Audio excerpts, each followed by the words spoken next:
تسا نبی دی ناموس نال غداریاں کر کے پیسے لڑ دیو قوماں کولو، تمہیں پتہ ہی نہیں ہے حضور کی عزت کا مسئلہ کیا ہے۔ تو رب سب سے بڑا غیور ہے، حضور نے فرمایا سب تو بڑا غیرت مند رب ہے۔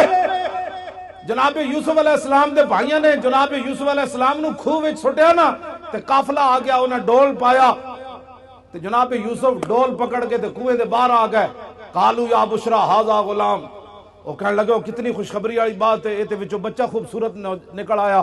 بھائی پھر نسدے آئے، انہاں کہا تے ساڈا بھجیا ہویا غلام ہے، انہاں کہا ہن کی پروگرام ہے، انہاں کہا وشروا بثمن بخس دراہم معدودہ وکانوا فیہ من الزاہدین، انہاں کہا سی یہ غلام بیچنا ہے، نسن دی بڑی بھڑی عادت ہے، چند کھوٹے درہم ہی دے دیو اسی یہ غلام بیچنا ہے۔ جناب یوسف دی قیمت لگی بازار مصر وچ۔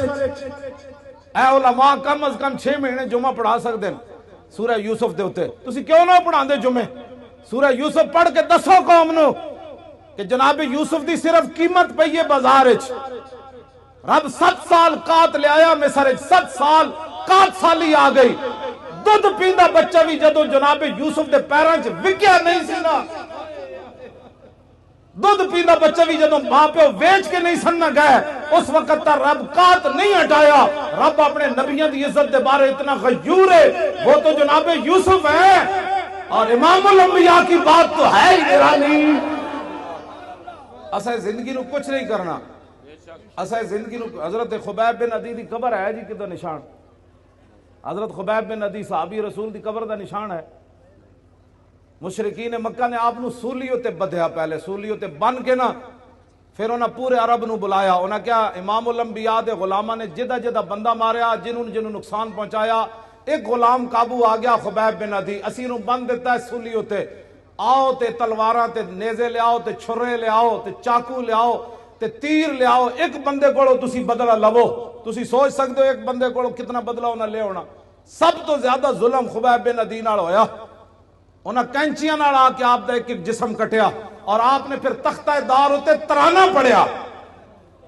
مکہ تو حضور بہت بعد اچ فتح ہویا نا جی، آپ نو جتھے مقام تنعیم ہے نا مسجد عائشہ، اس مقام ہوتے آپ نے تختہ دار جدو آپ دا جسم کٹ رہے سن نا، اور دوروں ہٹ کے نشانہ بن رہے سن، لو تو نہیں سی نا، خبیب بن عدی دا جسم تا انسان والا ہی سی نا، دوروں ہٹ کے انہاں دے نشانہ باز، دوروں ہٹ کے آپ تے تلواراں نال آپ تے چھوڑے لا رہے سن، ایک ایک جسم نے ایک چھوڑے جو لکڑی دے چھوڑے لاندے انج لا رہے سن، تے آپ انج تختہ دار ہوتے بدھے ہوئے سن، تے آپ نے انہاں نو ویکھ کے فرمایا تم کیا سمجھتے ہو کہ میں نے جن کا کلمہ پڑھا ہے میں بے وفائی کر جاؤں گا؟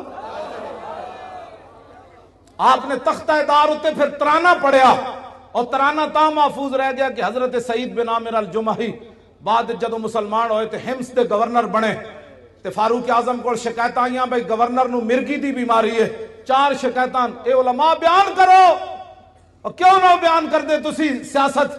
انہوں نے کہا رسول اللہ 10 سال خود سیاست کی تھی، ممبر تے بھی حضور ہی بیٹھے، تخت تے بھی حضور ہی بیٹھے، عدالتہ بھی رسول اللہ دیا سن، بازارہ بھی حضور دا دین سی، کیوں نہیں تسی بیان کر دے؟ تو انہوں کمیٹیاں کہہ دیا مولوی صاحب تسی سیاست دان ہو گئے ہو، انہوں نے کہا جس نبی دا میں کلمہ پڑھیا ہو نبی نے سیاست کی تھی۔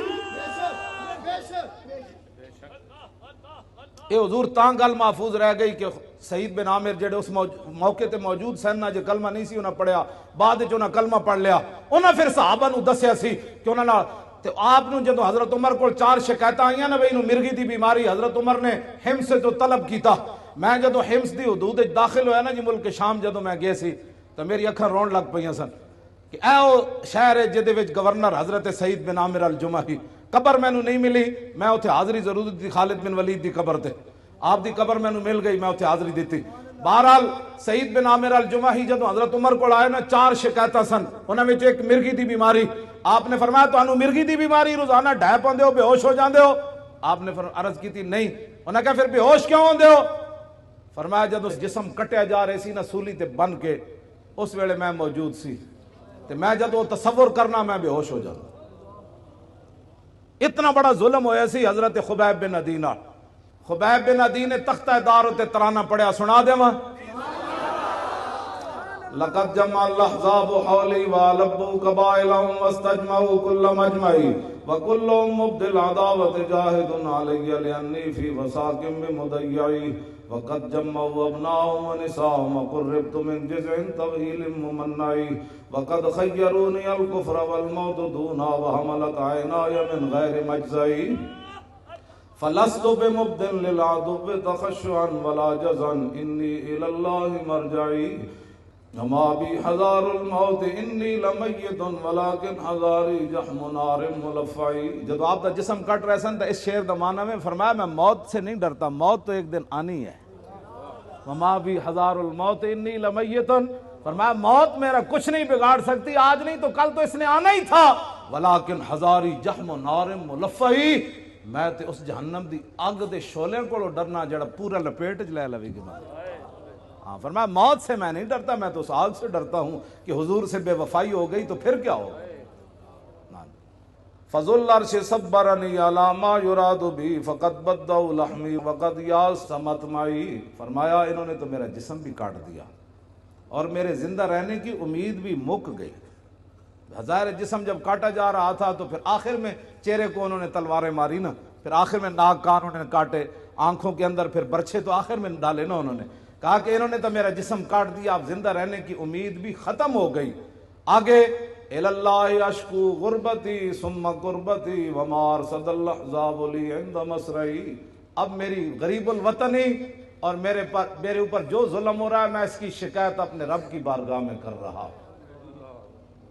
کیوں جی آخر تو پھر کی فرمایا جدوں نہ جسم اپنے ایتھے مارن لگ دے تو پھر زبان کٹنے دے قریب آئے نا، جدوں آپ دی زبان پھر انہیں کٹنے کا باہر کٹ کے زبان کٹن لگے، اس ویلے پھر آپ نے فرمایا فلست بالی حین اقتل مسلما علی جنب کان للہ مسرعی وذالک فی ذات الالہ وان یشاء یبارک علی اوصال شلو ممزعی. فرمایا میری زبان کاٹنے کے بعد اب یہ خاموش ہو جائے گی. فرمایا سن لو مجھے تمہاری اب زبان کاٹنے کے قریب آ گئے، مجھے اس بات کی کوئی پرواہ نہیں تم میری زبان کاٹنے لگے ہو، اس لیے کہ میں دنیا سے محمد عربی کا غلام بن کے جا رہا. ہاں جی توجہ جی. فرمایا یہ سب کچھ میں اللہ رسول کے لیے برداشت کر رہا ہوں. وذالک فی ذات الالہ وَإِن يَشَاء يُبَارِكْ عَلَىٰ أَوْصَالِ شِلْوٍ مُمَزَّعٍ. فرمایا میرا جسم کاٹ کر تم تاڑیاں مار رہے ہو کہ ہم نے حضور کے غلام سے بدلہ لے لیا. فرمایا جس رب کے لیے میں نے یہ اذیتیں برداشت کی ہے نا، میرا رب قادر ہے میرے کٹے ہوئے جسم کو پھر جوڑ دے گا، ایسے کر دے گا. بس یہ اسلام ہے.